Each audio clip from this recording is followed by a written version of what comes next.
You're listening to Press Start to Continue on Valley Free Radio Northampton, WXOJLP 103.3 FM.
Hey guys, that was The Floodplain by JTT, and that was remixed from F-Zero. Before that was Polva Veris from Rexy and Sorlax 7, and that was from the game Zelda Oracle of Seasons. And we started off with Hunter's Etude Shoujo, and that is from Black Omen and MC, and that is from the game Final Fantasy IX. And you're listening to Press Start to Continue. This is 2 hours of video game remixes and sometimes hardcore hip-hop.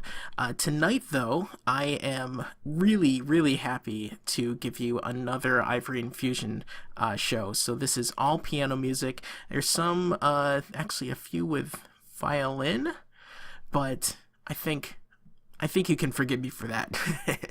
Piano music is my favorite kind of remixes. I love piano remixes, especially those done live. So you'll be hearing a lot of music by physical instruments, people on actual pianos and violin and things like that.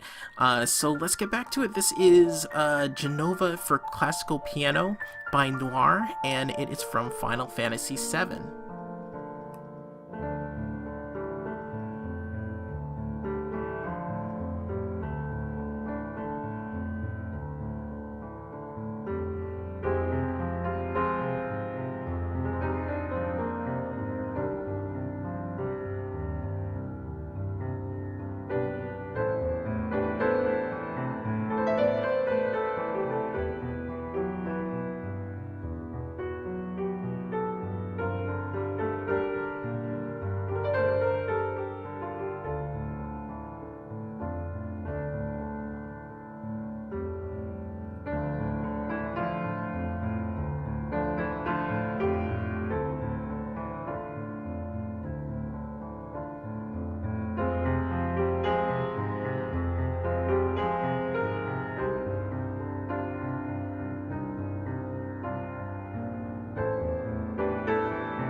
Brian here from Psychic Cyclone. You're listening to Press Start to Continue.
Classical music on Valley Free Radio.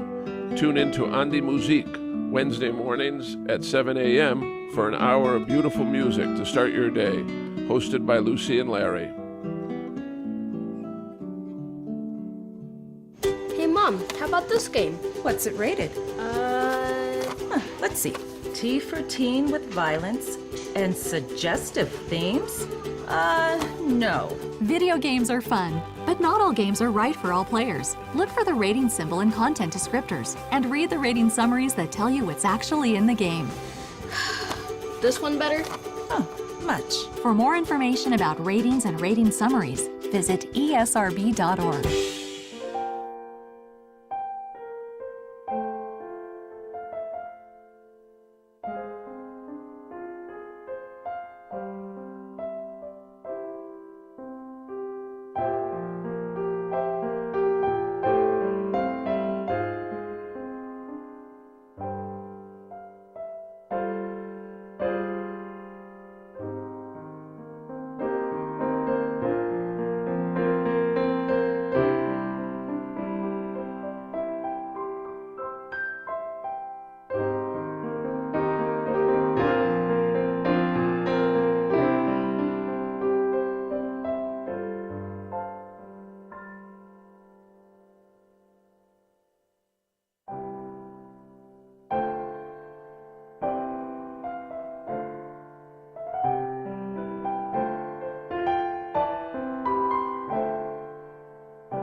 Nastovania is one of my favorite acts on Overclock Remix.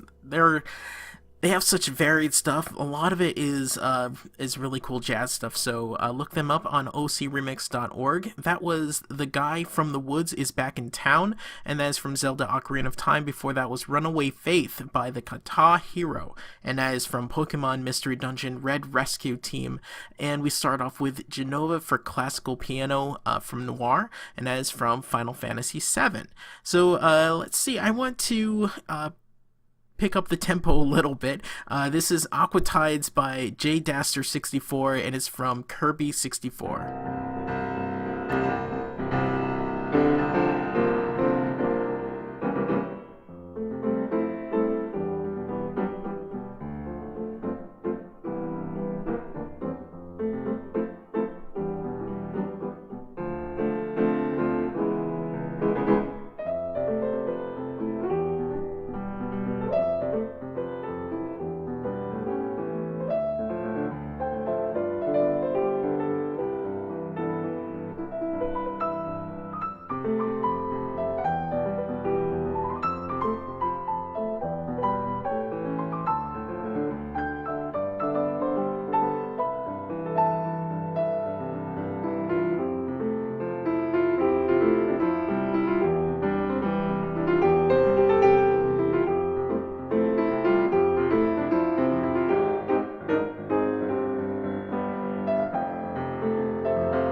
That was Snowy by David Peacock and Augustine Mayuga Gonzalez, and that is from the album Undertale Piano Collections. Before that was A World of Piano by Klutz, and as from again from Final Fantasy VII. And we started off with Aqua Tides by J Daster 64 from Kirby 64.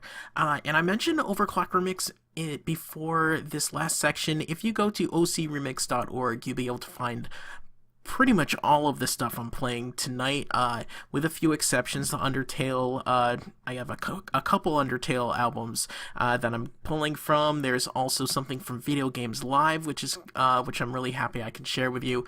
But if you go to ocremix.org, that's Overclock Remix, you can download pretty much any of this stuff. It's all free. It's ton of different genres, so there's piano, there's violin, there's orchestral, as you heard a little while ago, there's voice, there's an a cappella song that I like to hear. So go to ocremix.org and check it out. So another from Overclock Remix, this is called Dancing Leaves. It's by Doc Nano. It's from Zelda A Link to the Past, and I really like this one because it's kind of playful, so check this out.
Sebastian Scaff from that was from Earthbound, and that was called Nocturne for Paula.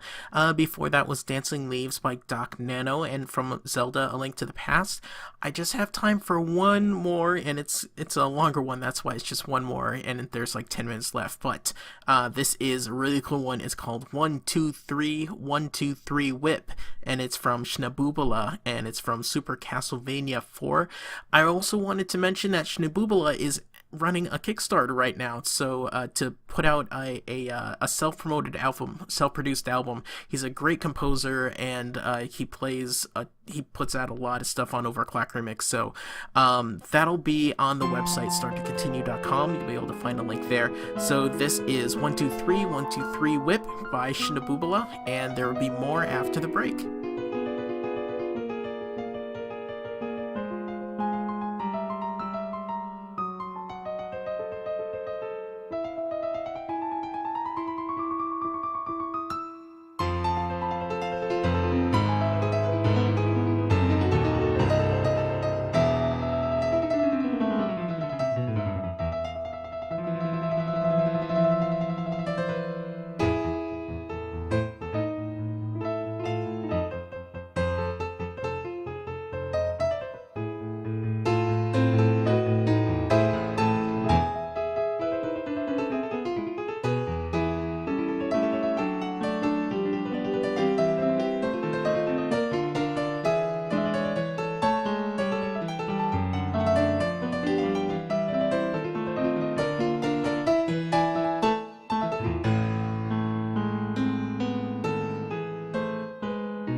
Hey kids, it's Archimedes and Dammit Dave from Popular Geekery.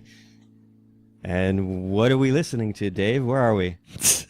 Sorry, long pause there. I didn't know. You got to point to me. You have to like slap me or Point to something. you. I said, we're going to do this. Is that okay? And you're like, yeah, that's fine. I did that, and then you didn't do anything. Hey kids. What time is it? Sorry. Hey kids, it's Archie and Dave from Popular Geekery. Where are we at, Dave? We're in Northampton. Listening. It was so easy. It was so easy. It was so easy. It's written on paper for him. It's written on paper. What have we done? Oh my God. Fire away. I'm ready. Go. Go. Okay. You sure? Go, Arch. All right. You can do it. I can do it. Hey, kids.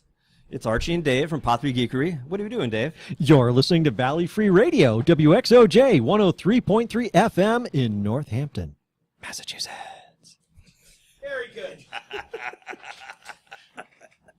You're listening to Press Start to Continue on Valley Free Radio, WXOJLP 103.3 FM, Northampton, Massachusetts.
everybody, welcome to the second hour of Press Start to Continue, you 2 full hours of video game remixes and sometimes nerdcore hip-hop, but tonight is special because it's piano only, so this is our second piano only show. The first one was in 2015. I called it Ivory, Infusion. If you go to starttocontinue.com, you can find it there. You can listen to it. It's one of my favorite shows that I've ever done, so I think you'll enjoy it. It's also special tonight because I have another interview. I have an interview coming up with Kate Remington. She runs Music Respawn on WSHU in Fairfield, Connecticut. It was really great talking to her, and I want to play a few more songs before getting to her. So what did we just hear? We heard the Final Fantasy theme from the original Final Fantasy. Before that was Dr. Willie's Wedding from Jason Litrio from Mega Man 2. And we started off with No Way Out by Mustin, and that is from The Legend of Zelda. Coming up right now is, oh, this is great, Radical Dreamers from Video Games Live and Laura Intravia, and is from the album Through Time and Space Chrono Piano album. It is, like I said, made in conjunction with Video Games Live, and I think it's amazing the whole album is, so check that out. It'll be linked on starttocontinue.com, and after that we'll have some more Undertale.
Mom, how about this game? What's it rated?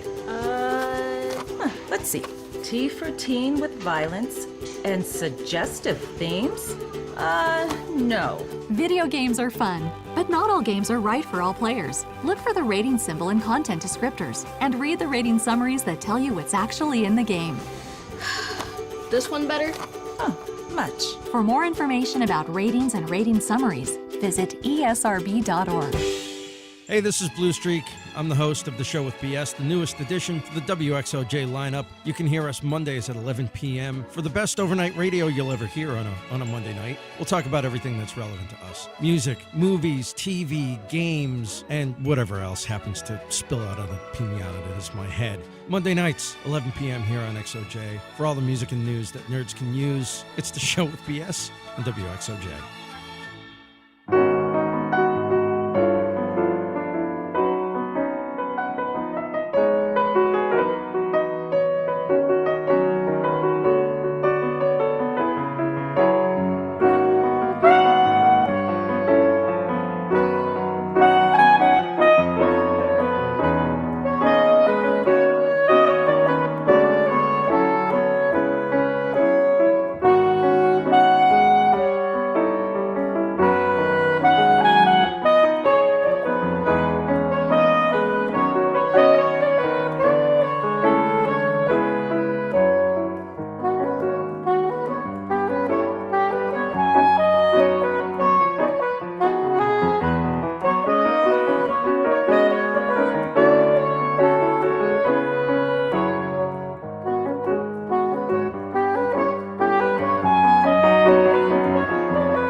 and that was Save the World by Gentle Love from the album Prescription for Sleep, Undertale. Before that was Radical Dreamers by by Laura in Trivia and Video Games Live, and that's from the album Through Time and Space Chrono Piano Album. And this is Press Start to Continue. This is 2 hours of video game remixes and a special interview. I got to talk to Kate Remington from Music Respawn that is broadcast on WSHU. Actually, it's a podcast from WSHU in Connecticut. It was really cool to talk to her and talk to her about the different interviews that she's had and her favorite game music, so I hope you enjoy it. There'll be some more music after the interview. I'm here with Kate Remington from Music Respawn from WSHU in... where was it again? Fairfield, Connecticut. Fairfield, thank you. From Sacred Heart. Are you based in Sacred Heart University? Yeah, we are. Great. And can you tell us about your show? Sure. I got the idea of starting it about 1.5 years ago because I love games, and I especially love the music in games. And I've done tons and tons of interviews with classical performers and composers. And I thought, well, why can't I just do that with game composers? So the very first composer that I talked with was Mike Salvatore, and he just couldn't have been nicer. I just got an email out of the blue and said, hey, I'm starting this series. Could I talk to you about the music for Destiny? And he was just so nice. And he said, yeah, sure.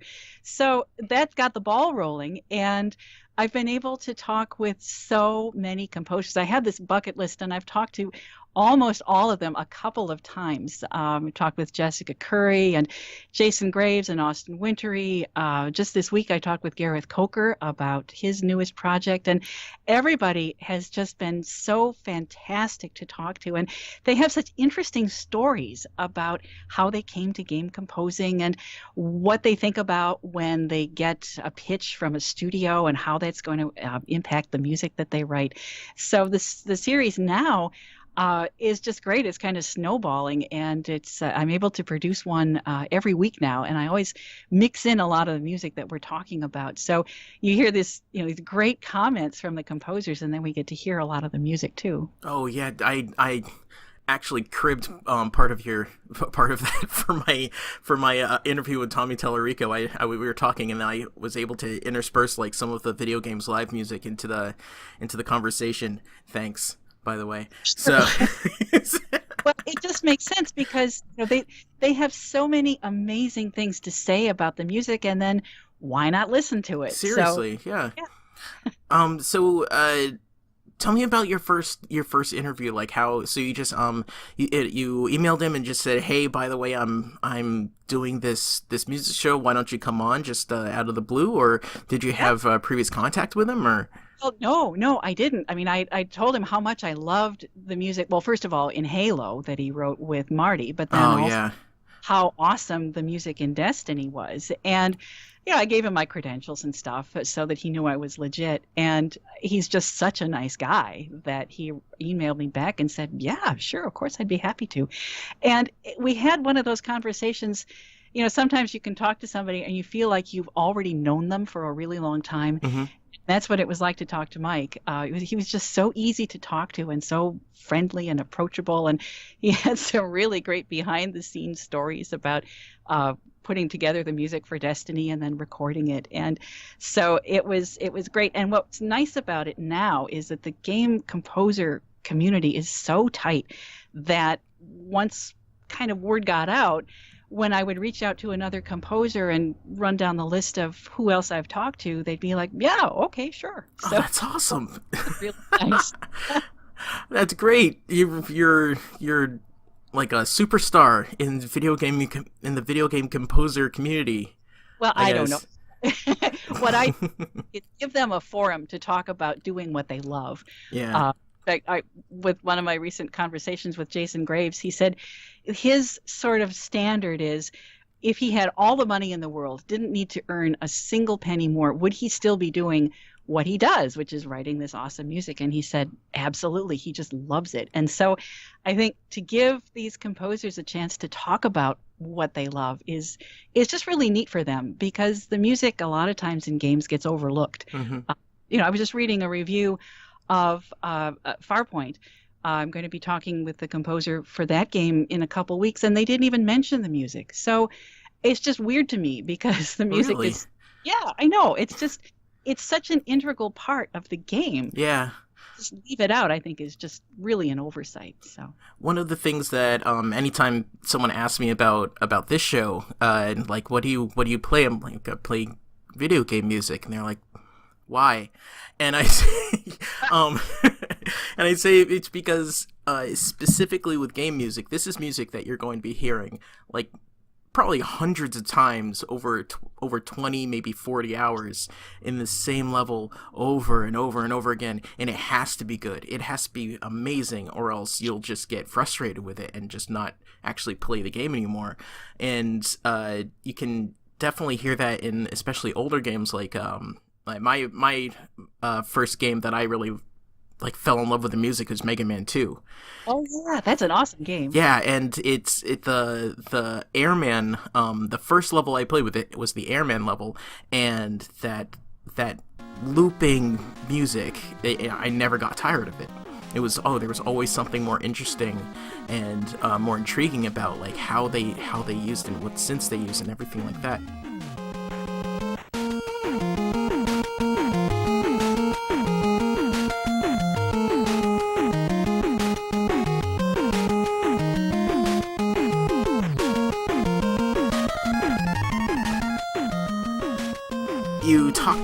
You get to talk to all the people that originate this music and that get to create like this music that like have you played Hollow Knight? No, not yet.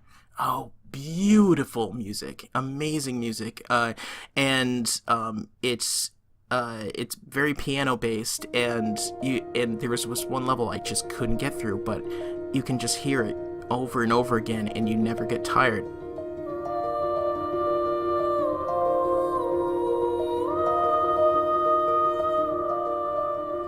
I was wondering, really, I'm getting to, does that play into how like the people you talk to, does that play into how they create their music? Do they, like, how does that go into their process? Well, what they do, and it's really interesting because they put so much thought into making the music, even though they know that more often than not, it's just going to be in the background. But they all realize just what a powerful force it can be for helping a player get through a level. And to circle back to Mike Salvatore, when I was talking with him about his Rise of Iron score, I asked him about the music that he writes for the boss battles, because I'm really a very good gamer and I have a lot of trouble with the boss. What's so fun is the way he kind of ramps up the music for boss battles. So it'll start with just a cue to let you know that the boss is in the general vicinity, and then he keeps adding layers and layers and layers, and by the time you're in the thick of it and your health is down to nothing and you've got to scrounge around for ammo and hope to God you don't die, that's when the chorus comes in to give like this extra jolt of encouragement. That's amazing. That's been one of the best parts of talking with all of these composers, is to kind of break it down and get them to talk about the granular level of the thought that goes into it, and how it all gets assembled. It's been absolutely fascinating. That's really, I guess that's the point of really good game composing. It's seamless. It just melds into the game so well that you just it's hard to separate the two in some ways. You know, you're playing this boss battle and you're like, okay, I gotta kill this guy, and I'm really having trouble with it. And then the musical cue comes in. I'm like, okay, that's how I know when to do a thing. But you don't really think about the cue. And how that, like, what notes they're playing or what the tempo is, and how, you know, and so yeah, it's really cool how they like specifically think about like what specific parts of the battle that they're composing for. And when I was talking with Alexa Lavalchuk about his music for Dead Rising, they built a completely new engine from scratch to give the music kind of its own AI, so that it could be really nimble and change direction or just change depending on whether, as you're walking through an area, the zombies didn't notice you, or if they did notice you but they were like too far away to do anything, or if they were right on top of you and they were ready to attack. And he said this new engine, this new way of implementing the music was just so specific for all those different things that it could change like within a half a beat from doing one thing to doing another thing. And it would just transfer. It would just transition between one piece and the other without. It was like variations of the music. Oh, okay. So they'd add layers and add, like more tension music if there were more zombies coming in, that kind of thing. Wow. Yeah, it's such a cool thing, and I think that's a big part of the challenge that they have for writing music, because it has to be able to do that. So, it's not like writing a piece for the concert hall at all. I wonder if that's going to be implemented in like a wider variety of games, or if that would just be appropriate for like horror games or just for zombie games or things like that. Do you think that like all sorts of games would benefit from something like that, or like a reactive kind of system? Or yeah, I do, and there's lots of different ways to do it. When I was talking with Austin Wintory, we were talking about his score for Journey, which is just stunningly beautiful. I think it's one of the scores that people just love that he's done. And he mentioned that early on in the process, because you can be joined by another player, it doesn't always happen, but sometimes it does. Mm-hmm. And his idea was to have the music when you're playing by yourself in the world just have a kind of a thin texture. And then if you get joined by another player, then more instruments would come in and the music would have a much fuller sound. And I thought that was a great idea. And obviously he did too. But the studio was like, wait, no, that would be really expensive. We can't do that. So, it has to be like a perfect storm of a studio that really wants to take a chance on something and a composer that's willing to like really push the envelope. Yeah. And, I'm sure it'll happen because this is such a great time to be a composer in games, because I think a lot of studios are getting away from the idea that everything has to be this big, lush orchestral score. There can be lots of different ways to implement the music. Oh, definitely. Yeah, like I mentioned Hollow Knight or Owlboy. Those are my my two favorite games of the past like 6 months at least. And they have very very simple they sound simple scores that can change depending on time of day or obviously what level you're in.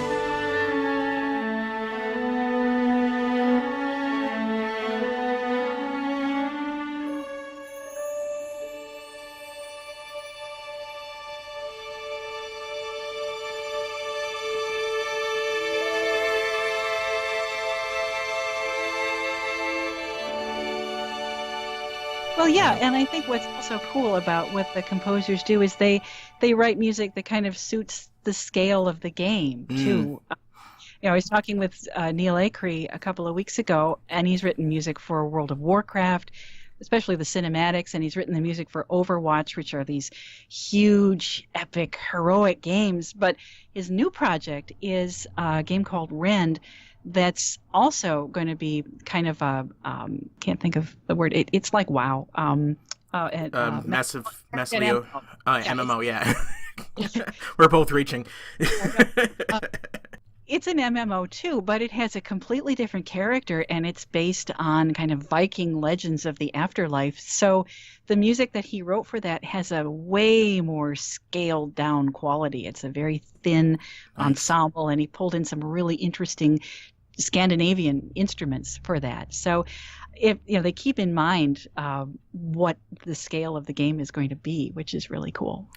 I want to ask you so like I said, when I really just fell for game music was with Mega Man 2. Was there a specific time that you could remember where that kind of like clicked in your head that game music can be just more than just a normal part of the game? Yeah. It was actually It was Pong, wasn't it? No, well, yeah, I remember when Pong was new, but it wasn't. No, it was actually Pit Droids, which was this weird little puzzle game that LucasArts released as kind of a, like a little satellite game, a micro game, which was part of their package when Star Wars Episode 1 came out. They had all of these things that kind of made the world bigger. There was pod racing and a couple of others. But Pit Droids was this really interesting little puzzle game where you had to guide the Pit Droids into these little goals. And if you didn't do it right, they'd like crash into each other and stuff. And the soundtrack was this kind of jazzy, sort of kind of mid-20th century sounding music, and I would just let the level go and watch the Pit Droids crash into each other just so I could listen to the music, and it was just so different. Different from anything else I'd heard.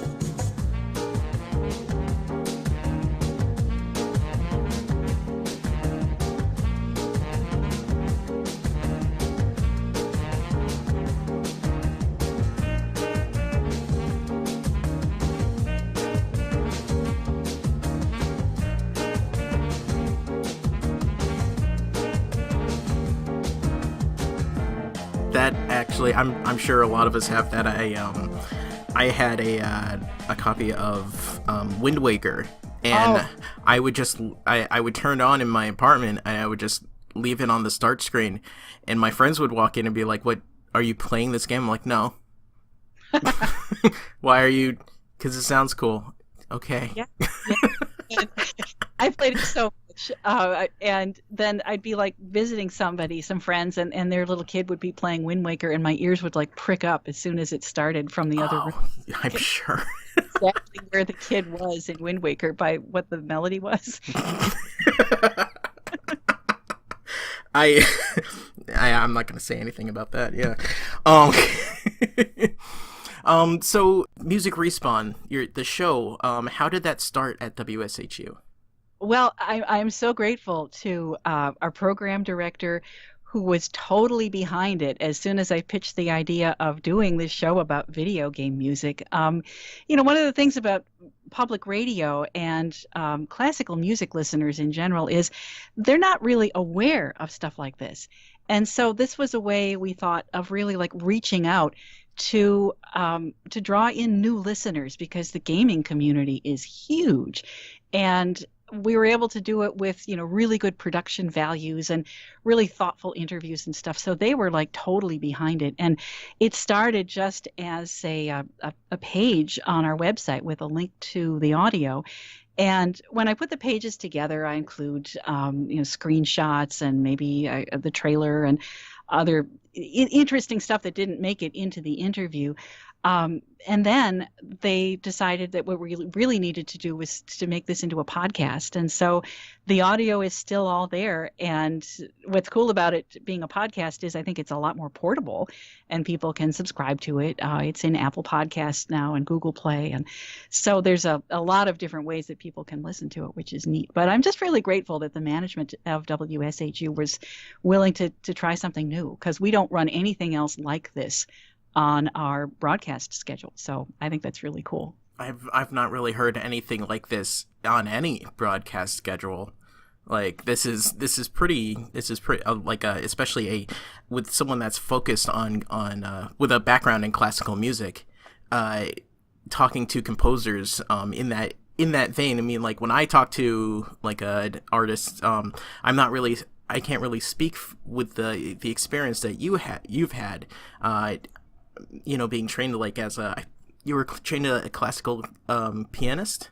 Yeah, I was a piano major. What I really wanted, the reason why I got into music school in the first place was because I wanted to be a conductor. And about midway through my second semester, I realized that it's really hard. And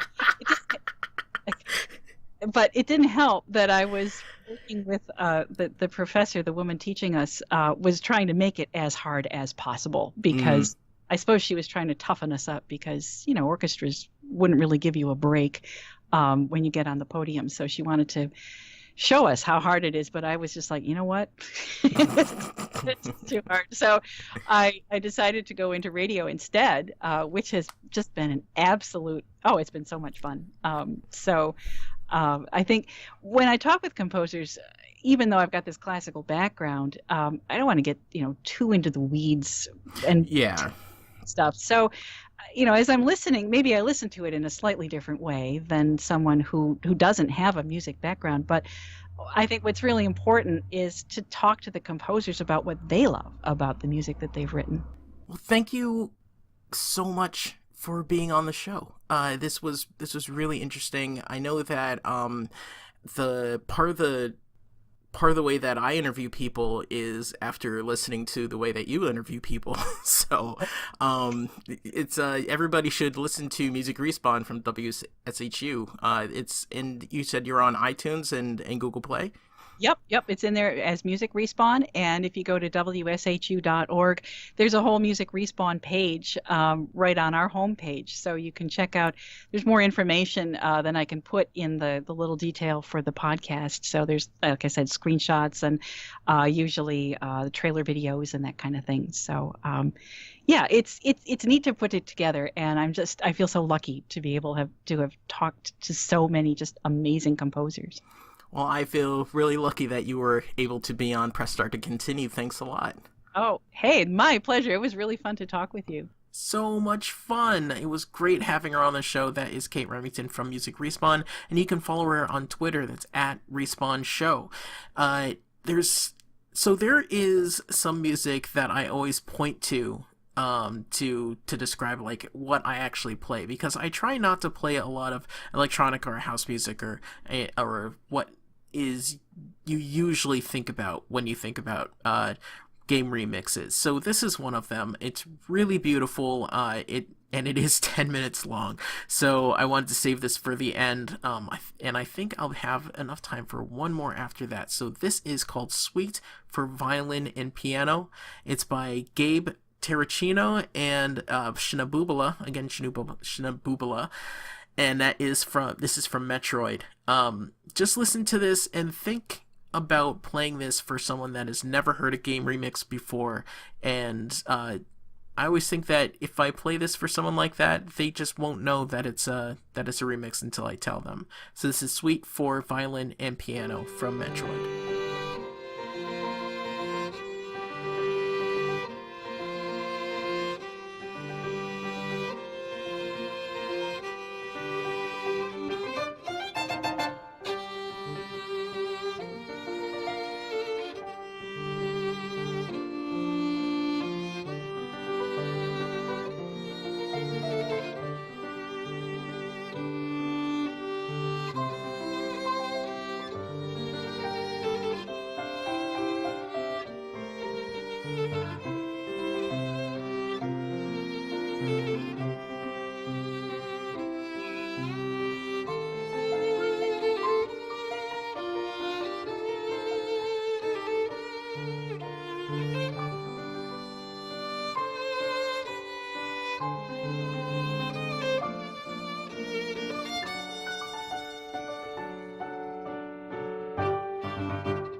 Suite for violin and piano by Gabe Tirachino and Shnabubala, and as from the game Metroid. So I had two more that I want to play, my very, very favorite songs I listen to all the time, but I only have time for one.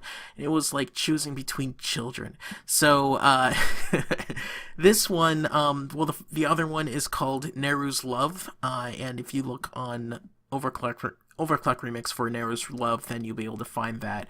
But this one is called Gusty Piano in a Garden by Squint. It's from Super Mario Galaxy, and I love listening. I could listen to this on loop all the time. So I hope you like it. I hope you enjoy the show. If you have a comment or anything, then please press start at valleyfreeradio.org. You can go to starttocontinue.com and listen to my interviews or past shows over the past few years. You can listen to this on iTunes and Google Play. And if you can, give me a rating and a comment or a review on there. That'll be really helpful. And let everybody know that you hear all this great music on Valley Free Radio. So have a great night, and I will talk to you next time.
Of course, this is Valley Free Radio, Northampton, WXOG LP 103.3 FM. This show is part of the Planetside Productions Network. For more information, please visit www.planetside.pro, and thank you for listening.